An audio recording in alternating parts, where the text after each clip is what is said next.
Hello everyone, welcome to जनित IAS. वैदिक काल का जो दूसरा फेज है जिसे उत्तर वैदिक काल के नाम से जाना जाता है, आज हम लोग उसकी चर्चा करेंगे। ऋग वैदिक काल को सभी एंगल से कम्प्लीटली पूरा कवर कर लिया गया है। ठीक, उत्तर वैदिक काल में सबसे पहले जो आपको ध्यान देना है उसकी समय अवधि की, कि वो कौन सा टाइम पीरियड है जिस समय पे उत्तर वैदिक काल एग्जिस्ट करता है। तो ये है 1000 BC से लेकर के 600 BC तक का समय है। ठीक, और ऋग वैदिक काल का समय क्या था? 1500 BC से लेकर के 1000 BC तक का समय था। ये ऋग वैदिक काल था। ये उत्तर वैदिक काल है 1000 BC से लेकर के 600 BC तक का। ठीक, ऋग वैदिक काल के बाद का समय है जिसमें आर्य समाज में महत्वपूर्ण सामाजिक रूप से, राजनैतिक रूप से और आर्थिक रूप से परिवर्तन देखने को मिलता है। ठीक, इस काल में प्रमुख ग्रंथ जैसे यजुर्वेद है, सामवेद है, अथर्ववेद है, ब्राह्मण ग्रंथ हैं, आरण्यक हैं, उपनिषद हैं। ठीक है, ये इस काल में लिखे गए हैं। इस काल में आर्यों का विस्तार जो है वो पंजाब से गंगा यमुना दोआब और आगे पूर्व की ओर होना शुरू हो जाता है। ठीक है, जो ये बेल्ट दिख रहा है ना, इस पे इधर की तरफ ये लोग बढ़ना शुरू कर देते हैं। ठीक है, इस क्षेत्र से कहाँ से निकल करके अब इस तरफ की तरफ बढ़ जाते हैं। ठीक, ये काल जनजातीय जीवन से राज्य व्यवस्था की ओर ट्रांजिशन फेज का समय था, संक्रमण काल का समय था। कहाँ से? जनजातीय जीवन से निकल करके अब राज्य बनेगा। ठीक है, बाद में फिर वही महाजनपद बनेंगे, जनपद, महाजनपद, और फिर बड़े बड़े साम्राज्यों का निर्माण उसी धरातल पे होगा। क्लियर? दूसरी बात, आर्यों के विस्तार की अगर बात करें तो उत्तर वैदिक काल में आर्यों का विस्तार पश्चिमोत्तर भारत से, इस क्षेत्र से पश्चिमोत्तर भारत से, पश्चिम और उत्तर के भारत से किधर होना शुरू हो जाता है? पूर्वी क्षेत्रों की ओर होता है। और जो ये गंगा यमुना नदियां हैं, तो गंगा यमुना द्वाब, कुरु, पंचाल, कौशल, काशी, विदेह, इन सारे क्षेत्रों में, यहाँ सबके क्षेत्रों में ये लोग पहुँचना शुरू हो जाते हैं। ठीक, ऋग्वैदिक काल में क्या था? ये सब क्षेत्र पूरा जंगल रहा होगा, घना जंगल। यहाँ पर ऐसा नहीं लगता कि कोई आबादी पहले थी। धीरे धीरे इधर ये विस्तार होता है। और विस्तार कैसे होता है? जब इनको लोहा मिलता है तो उसी लोहे से उन जंगलों की सफाई शुरू होती है और धीरे धीरे ये गंगा यमुना दोआब और उसके आसपास के क्षेत्रों की ओर बढ़ना शुरू करते हैं। ठीक है, इस विस्तार के साथ ही अस्थायी रूप से कृषि और बसावट बढ़ी। लोग अब स्टेबल तरीके से, क्योंकि उस बेल्ट की मिट्टी उपजाऊ है, खेती करेंगे, प्रोडक्शन बढ़ेगा, और जब खेती होगी वो जीवन में क्या लाएगी? स्थिरता लाती है। तब ये घर बनाएंगे, मिट्टी का ही घर बनेगा, लेकिन अस्थायी रूप से रहना शुरू करेंगे। जंगल को साफ करके कृषि भूमि बनाई गई जिससे उत्पादन बढ़ा, समाज अधिक स्थिर हुआ। पहले क्या था? पशुपालन था, तो आज इस क्षेत्र में पशु चरा रहे हैं, चारा खत्म हो गया तो आगे शिफ्ट हो गए। लेकिन अब क्या है कि हर बार जो भूमि है वो उपजाऊ है, तो अब हर बार शिफ्टिंग नहीं हो रही है, अस्थायित्व तो आता चला जा रहा है। कृषि ने क्या किया? लोगों को अस्थायी कर दिया। जो खेत जोत बो के तैयार कर लिया गया उसको लोग छोड़ के फिर आगे नहीं जा पाए। इस विस्तार ने राजनीतिक इकाई को मजबूत किया। छोटे छोटे जनों से बड़े जनपदों का निर्माण शुरू हो गया। ठीक है ना?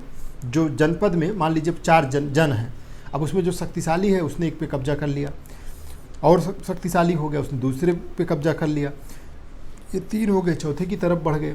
ऐसे करके जनपद से क्या बनने लगे? जन से क्या बनने लगे? जनपद। अभी जनपद से आप देखोगे महाजनपद बनेंगे और 16 महाजनपदों का निर्माण होगा। ठीक,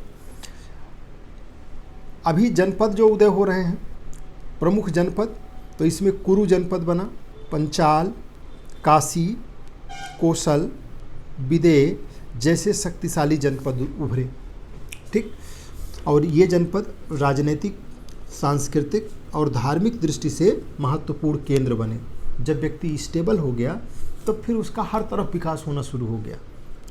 कुरु पंचाल क्षेत्र वैदिक संस्कृति का प्रमुख केंद्र था, जो कुरु और पंचाल क्षेत्र था।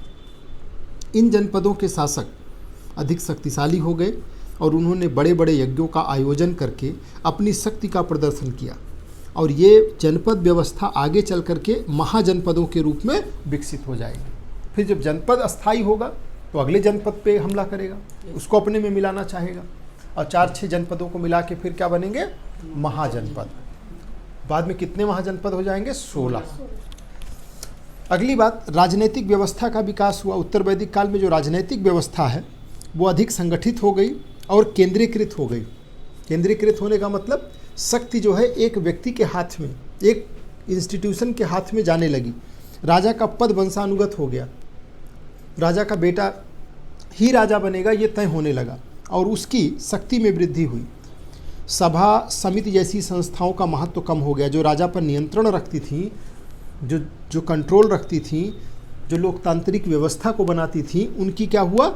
वैल्यू घट गई। विदथ जैसी संस्था तो उत्तर वैदिक काल में गायब हो गई। राजा को सम्राट या राजा कहा जाने लगा। अब उसके पास पावर आ गई है, अब वो हर चीज़ को इग्नोर करना शुरू कर रहा है। वो नहीं चाहता कि उसके ऊपर किसी का कंट्रोल रहे, बल्कि वो सबको अपने हिसाब से कंट्रोल करना चाहता है। प्रशासन, न्याय और सैन्य व्यवस्था पर राजा का नियंत्रण स्थापित हो गया। यज्ञों के माध्यम से राजा अपनी सत्ता को वैधता प्रदान करता था। यज्ञ करता था और उसके माध्यम से वो अपने आप को वैलिडेट करता था कि हम शक्तिशाली हैं, सत्ता हमारे नियंत्रण में है। राजसूय यज्ञ, अश्वमेध यज्ञ और वाजपेय यज्ञ, इस तरीके के यज्ञ किए जाने लगे उत्तर वैदिक काल में।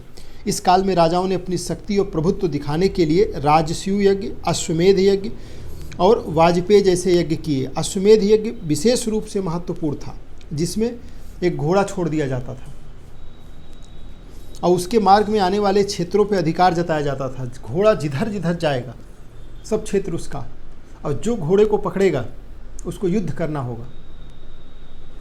तो युद्ध में अगर वो जीत गया तो ठीक, और हार गया तो वो क्षेत्र भी इसका हो गया। इन यज्ञों के माध्यम से राजा को धार्मिक और राजनीतिक मान्यता मिली और यज्ञ करवाने वालों का भी महत्व बढ़ता गया। जो ब्राह्मण थे उन्होंने इस यज्ञ को करवाने का जिम्मा अपने हाथ में रखा, तो इससे उनकी जो इम्पोर्टेंस थी वो भी बढ़ती गई और इधर राजा की शक्ति बढ़ती गई। समझ गए? तो राजसूय यज्ञ, अश्वमेध यज्ञ और वाजपेय यज्ञ, ये क्या हैं?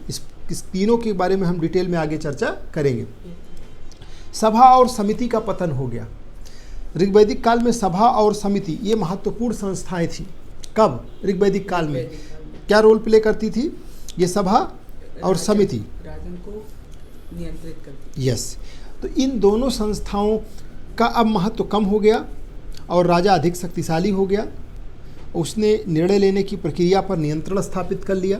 उस पर जो नियंत्रण करने वाली संस्थाएं थी, सभा और समिति, उनको कमज़ोर कर दिया गया। जो लोकतांत्रिक तत्व था उसका पतन हुआ, राजतंत्र मजबूत हुआ और ये परिवर्तन समाज के केंद्रीकरण और राज्य व्यवस्था के विकास को दर्शाता है कि शक्ति जो है वो एक व्यक्ति के हाथ में पहुंचने लगी और केंद्रीकरण शुरू हो गया और राज्य व्यवस्था जो है वो एक राजतंत्र के रूप में विकसित होने लगी। वर्ण व्यवस्था का सुदृढ़ होना। उत्तर वैदिक काल में वर्ण व्यवस्था अधिक कठोर और जन्म से पर आधारित हो गई। ऋग्वैदिक काल में कैसी थी? कर्म पे आधारित थी। जो जैसा काम करता तो वो हिसाब से ब्राह्मण, क्षत्रिय या फिर वैश्य बनता। तो अब यहाँ पे 4 वर्ण हो गए, ब्राह्मण, क्षत्रिय, वैश्य और शूद्र। ये स्पष्ट रूप से स्थापित कर दिए गए उत्तर वैदिक काल में। और इसको कैसे कर दिया गया? जन्म के आधार पर। ठीक है। तो ब्राह्मण क्षत्रियों का प्रभुत्व बढ़ा, जबकि वैश्य और शूद्र निम्न स्थान पे रहे। शूद्रों को वेदों के अध्ययन का अधिकार नहीं था और ये सामाजिक असमानता और वर्ग विभाजन का प्रारंभिक रूप यहाँ से शुरू हो जाता है। ब्राह्मणों का प्रभुत्व। इस काल में ब्राह्मणों का प्रभाव अत्यधिक बढ़ गया। वो धार्मिक अनुष्ठानों और यज्ञों के मुख्य अधिकारी थे। उन्होंने धर्म और समाज पर नियंत्रण स्थापित किया। अपने ज्ञान के आधार पर समाज में उच्च स्थान प्राप्त किया। राजा भी ब्राह्मणों पर निर्भर रहने लगा और जिससे धर्म और राजनीति का घनिष्ठ संबंध स्थापित हो गया। किसके किसके बीच में? धर्म और राजनीति जो है दोनों एक सिक्के के 2 पहलू हो गए। क्षत्रियों की भूमिका। क्षत्रिय वर्ग राजनैतिक और सैन्य शक्ति का केंद्र था। राजा और योद्धा इसी वर्ग से आते थे। वो राज्य की रक्षा, प्रशासन, विस्तार के लिए जिम्मेदार थे। ब्राह्मणों और क्षत्रियों के बीच कभी कभी श्रेष्ठता को लेकर के क्या होता था?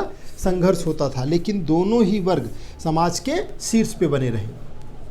वैश्य वर्ग की स्थिति। तो वैश्य वर्ग क्या कर रहा था? ये कृषि, पशुपालन, व्यापार इससे जुड़ा था। ये समाज का आर्थिक आधार था। हालांकि उनका महत्व आर्थिक रूप से अधिक था, लेकिन सामाजिक और राजनीतिक दृष्टि से वो ब्राह्मण और क्षत्रियों से नीचे पायदान पे रखे गए। वो कर देते थे और उत्पादन के माध्यम से समाज को चलाते थे, क्योंकि प्रोडक्शन यही करते थे।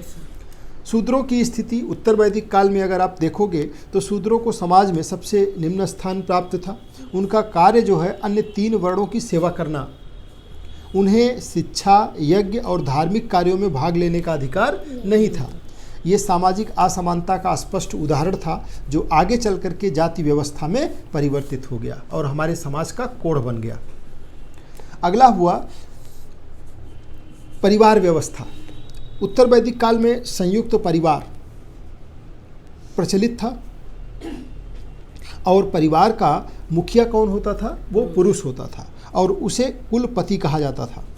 ठीक, पितृसत्तात्मक व्यवस्था और मजबूत हो गई उत्तर वैदिक काल में। परिवार में अनुशासन और परंपराओं का पालन आवश्यक कर दिया गया। ठीक, इसके बाद महिलाओं की स्थिति सबसे इम्पॉर्टेंट। अब उत्तर वैदिक काल में महिलाओं की जो स्थिति है ऋग वैदिक काल में बहुत सम्मानजनक थी। उत्तर वैदिक काल में उनकी स्थिति में गिरावट आ गई। उन्हें शिक्षा और धार्मिक कार्यों के अवसर सीमित कर दिए गए। विवाह अनिवार्य हो गया। बाल विवाह की शुरुआत का संकेत यहीं से मिल जाता है कि बच्चा ही है, उसी में शादी कर दी जा रही है। कुछ विदुषी महिलाएं जैसे गार्गी और मैत्रेयी ये अभी भी ज्ञान के क्षेत्र में सक्रिय थी। ये उत्तर वैदिक काल की महिलाएं हैं, लेकिन इनके अवसर और इनकी उपस्थिति वो सब सीमित करना शुरू कर दिया गया। विवाह प्रथा के बारे में अगर बात करें तो विवाह एक महत्वपूर्ण सामाजिक संस्था थी। 8 प्रकार के विवाहों का उल्लेख मिलता है, जिसमें ब्रह्म विवाह सर्वोत्तम माना जाता था। दहेज प्रथा के प्रारंभिक संकेत भी मिलते हैं। ठीक, विवाह जो है वो धार्मिक और सामाजिक दोनों दृष्टि से महत्वपूर्ण था। कृषि का विकास। इस काल में कृषि मुख्य व्यवसाय बन गया। लोहे के उपयोग से कृषि उपकरणों में सुधार हुआ और उत्पादन बढ़ता गया। गेहूं, जौ, चावल आदि फसलों की खेती की जाती। इससे अस्थायी जीवन शैली विकसित होती चली गई। लोहे का उपयोग। उत्तर वैदिक काल में लोहे का उपयोग शुरू हुआ, जिसे क्या कहा जा रहा है? श्याम अयस्क। ठीक है, श्याम अयस्क। इससे कृषि और युद्ध दोनों में सुधार हुआ। लोहे के औजार से जंगल साफ किए गए और कृषि की भूमि बढ़ती गई। ठीक, व्यापार और वाणिज्य की अगर बात करें तो व्यापार का विकास हुआ और वस्तु विनिमय प्रणाली प्रचलित हुई। निष्क नामक धातु मुद्रा का भी उल्लेख मिलता है। ठीक है, निष्क नाम से धातु की मुद्राएं चलाई गई। व्यापारियों को क्या कहा जा रहा है? वणिक। नगरीकरण के प्रारंभिक संकेत मिलते हैं। नगरों के प्रारंभिक विकास के संकेत मिलते हैं। जब बस्तियां स्थायी बनने लगीं, व्यापारिक केंद्र विकसित हुए तो धीरे धीरे और सुविधाएं बढ़ी, तो जो ग्रामीण तरीके का रहन सहन था वो किस में होने लगा? नगरीकरण में, शहरीकरण होने लगा। तो नगरीकरण की दिशा में ये पहला कदम था, जो स्थायी बस्तियां बनी, व्यापारिक केंद्र स्थापित हुए। धार्मिक परिवर्तन। अब धर्म जो है वो ज़्यादा जटिल हो गया। यज्ञों का महत्व बढ़ गया। इंद्र और अग्नि के स्थान पर अब प्रजापति, विष्णु और रुद्र का महत्व बढ़ गया। देवता भी बदल गए। इंद्र और अग्नि का स्थान रिप्लेस हुआ और वहाँ पर अब किसका महत्व बढ़ गया? प्रजापति, विष्णु और रुद्र। उपनिषदों के महत्व की अगर बात करें तो इस काल में उपनिषदों का विकास हुआ। इसमें ज्ञान और दर्शन पर बल दिया गया। आत्मा और ब्रह्म के संबंधों की भी चर्चा शुरू हुई। कर्म और पुनर्जन्म के सिद्धांत की शुरुआत हुई। उत्तर वैदिक काल में कर्म और पुनर्जन्म का सिद्धांत स्पष्ट रूप से विकसित हुआ। आगे चल के भारतीय दर्शन का यही आधार बना। इस सिद्धांत के अनुसार मनुष्य के कर्म उसके भविष्य और अगले जन्म को निर्धारित करते हैं। अच्छे कर्म करने पे मनुष्य को उत्तम जन्म मिलता है और बुरे कर्म करने से उसको बुरा। ये विचार उपनिषदों में विशेष रूप से मिलता है। इससे समाज में नैतिकता, आचार संहिता को बढ़ावा मिला।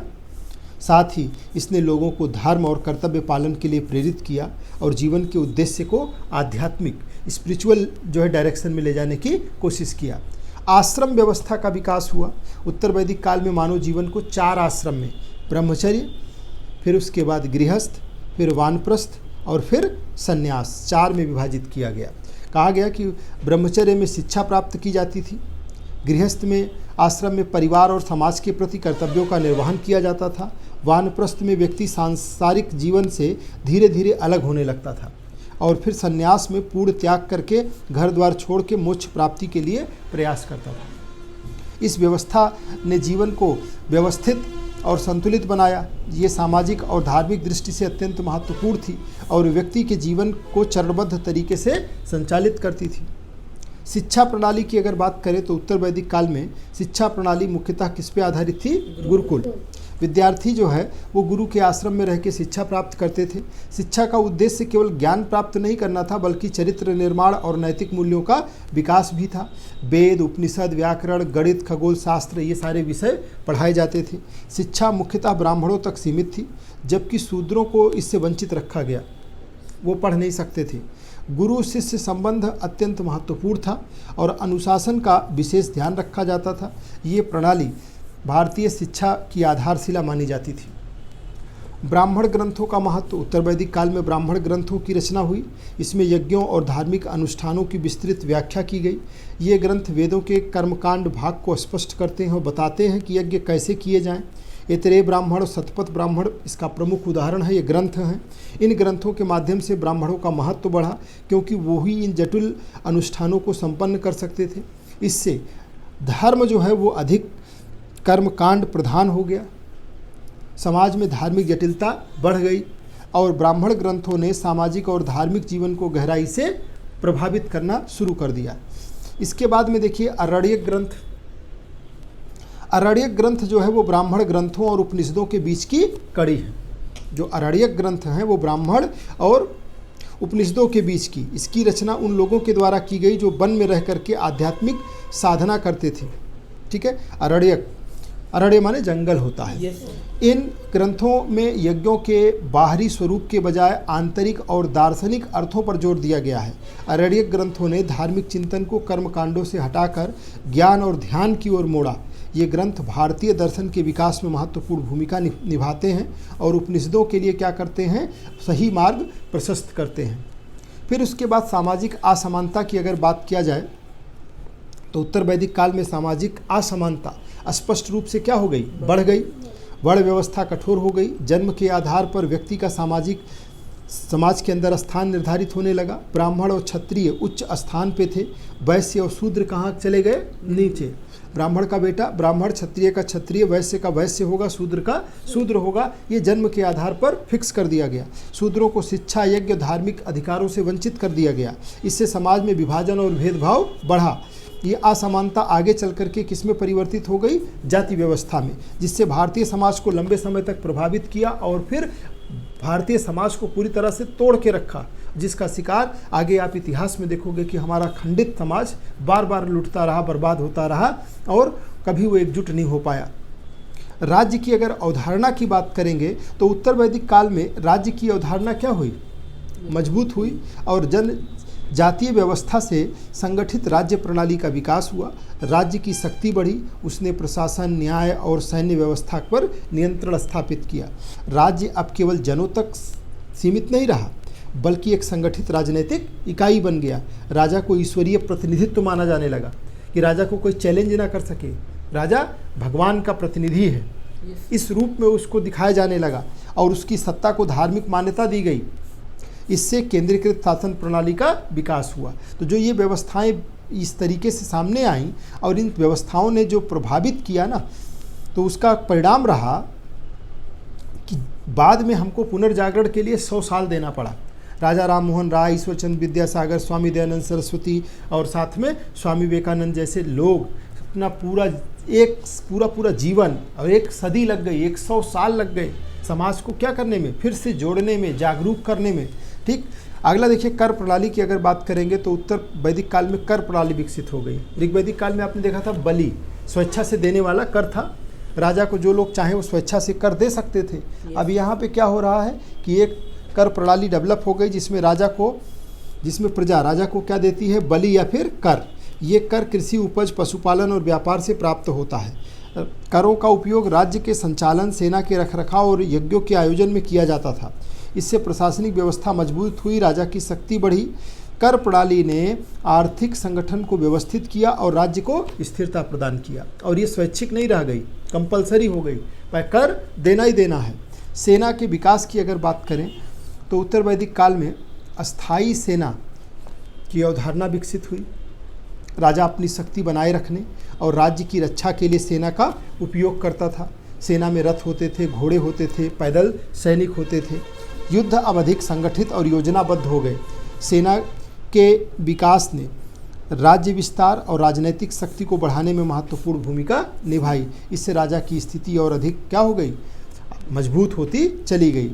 अगर न्याय व्यवस्था की बात करें तो इस काल में न्याय व्यवस्था का विकास हुआ। राजा न्याय का सर्वोच्च अधिकारी होता था, सबसे बड़ा अधिकारी न्याय का राजा होता था।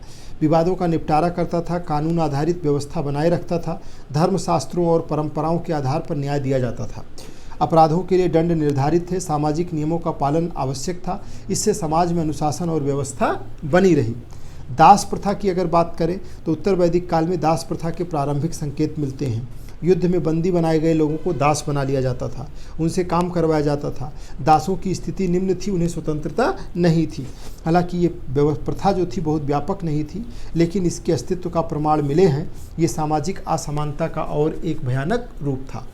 भोजन और जीवन शैली की अगर बात करें तो आपने देखा था कि ऋग्वेद में वो लोग क्या खा रहे हैं, दूध और जौ, ज़्यादा इस तरीके का, क्योंकि उनके लिए पशुपालन प्रमुख था। अब यहाँ पे कृषि प्रमुख हो गई, तो अनाज है, दूध है, घी है, फल है, मांस है, ये सारी चीज़ें उत्तर वैदिक काल में लोगों के विकास से भोजन की विविधता बढ़ी। लोग सादा और प्राकृतिक जीवन जीते थे। भोजन धार्मिक और सामाजिक जीवन का महत्वपूर्ण हिस्सा था। यज्ञों में विशेष प्रकार का भोजन उपयोग किया जाता था। जीवन शैली में स्टेबिलिटी आ गई और धीरे धीरे चीज़ें समृद्ध होती गई। वस्त्र और आभूषण की अगर बात करेंगे उत्तर वैदिक काल में तो कपास और ऊन के वस्त्र पहनते थे। पुरुष और स्त्रियां दोनों आभूषण का उपयोग करते थे, जैसे हार, कंगन, अंगूठियाँ। वस्त्र और आभूषण सामाजिक स्थिति का प्रतीक थे। धनी वर्ग ज़्यादा सजावट करता था, सामान्य लोग सरल कपड़ा पहनते थे। आज भी ऐसे ही होता है। इससे समाज में वर्ग विभाजन भी दिखाई देता है आर्थिक रूप से। मनोरंजन के साधन में ये लोग संगीत, नृत्य, जुआ, रथ दौड़, खेलों का आयोजन करते थे। उत्सव और यज्ञों के दौरान मनोरंजन करते थे। संगीत और नृत्य का धार्मिक महत्व भी था।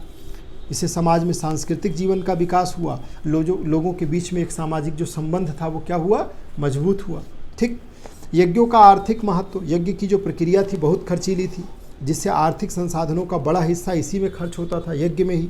इससे ब्राह्मणों को लाभ मिलता था, उनका प्रभाव बढ़ता था। इससे आम जनता पे आर्थिक बोझ पड़ता था, क्योंकि टैक्स लगा दिया जाता था। आर्थिक असंतुलन का कारण बना और समाज में असंतोष की स्थिति पैदा होने लगी। ठीक। दार्शनिक विकास, उत्तर वैदिक काल में दार्शनिक चिंतन का विकास हुआ।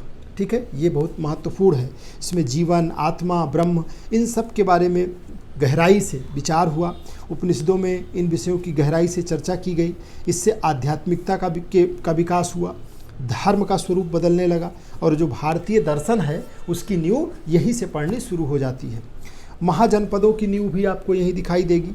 उत्तर वैदिक काल में बड़े बड़े जनपद विकसित हुए, जो आगे चल करके महाजनपदों में परिवर्तित हुए। ये राजनीतिक संगठन और प्रशासनिक विकास का परिणाम था। इससे राज्य व्यवस्था ज़्यादा मजबूत हुई और भारत में प्रारंभिक साम्राज्यवादी प्रवृत्तियों का विकास हुआ। क्लियर? अगर सामाजिक कुरीतियों की बात करें तो इस काल में कई सामाजिक कुरीतियों का विकास हुआ, जैसे बाल विवाह, स्त्रियों के साथ असमानता, वर्णभेद, बाल विवाह। ठीक। महिलाओं को पढ़ने से वंचित कर दिया गया, उनके अधिकारों से वंचित कर दिया गया। बड़ भेद को बहुत स्ट्रांग कर दिया गया। ठीक है। शूद्रों को जो नैसर्गिक अधिकार प्रकृति के द्वारा प्रदत्त थे, शूद्रों को, वैश्यों को, तो उनको क्या किया गया, उससे दूर कर दिया गया। महिलाओं की स्थिति कमज़ोर हो गई, उन्हें सीमित अधिकार मिले। समाज में इससे असंतुलन और असमानता घर करती चली गई। धार्मिक जटिलता बढ़ती गई, धर्म ज़्यादा जटिल हो गया, बहुत कर्मकांड हो गया। ठीक है। यज्ञ अनुष्ठानों का महत्व बहुत बढ़ गया। सामान्य लोग फिर धर्म से क्या होंगे, दूर हो जाएंगे। एक कौन अपना यज्ञ इतना कठिन, अगर धर्म को इतना कठिन कर दिया जाए, जैसे भाषा के संबंध में कहा जाता है कि जैसे जैसे कोई भाषा व्याकरण से बंधती जाती है, जितना व्याकरण के करीब जाती है उतनी भाषा क्लिष्ट होती जाती है।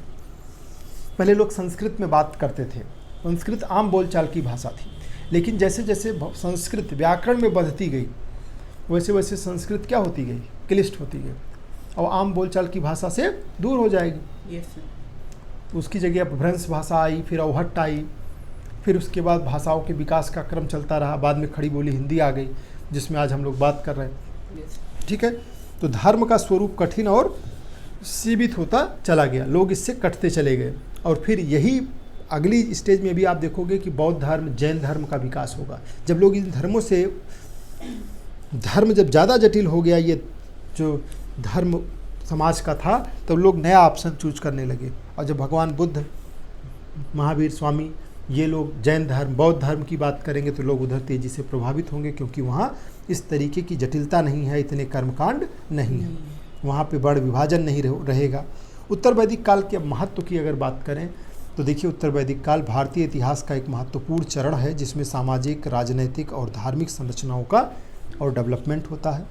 इस काल ने आगे आने वाले महाजनपद, बौद्ध और जैन धर्म के उदय के लिए आधार तय किया कि बौद्ध धर्म, जैन धर्म इसी के पृष्ठभूमि पर आगे खड़ा होता है। ठीक, लोगों को नए रास्ते दिखाता है, उनकी उलझनों से, उनकी समस्याओं से, जो समस्या विकृति यहाँ पैदा हुई उसको वहाँ वो सुधारने का प्रयास करता है। तो एक बात याद रखना है कि कोई भी व्यवस्था कितनी भी अच्छी क्यों ना हो, जो ऋग्वैदिक काल में व्यवस्थाएं शुरू हुई लगभग 500 सालों तक चली, फिर उसमें धीरे धीरे जटिलता आती गई, कॉम्प्लेक्स होती गई चीज़ें, तो उत्तर वैदिक काल में वो ज़्यादा जटिल हो गई।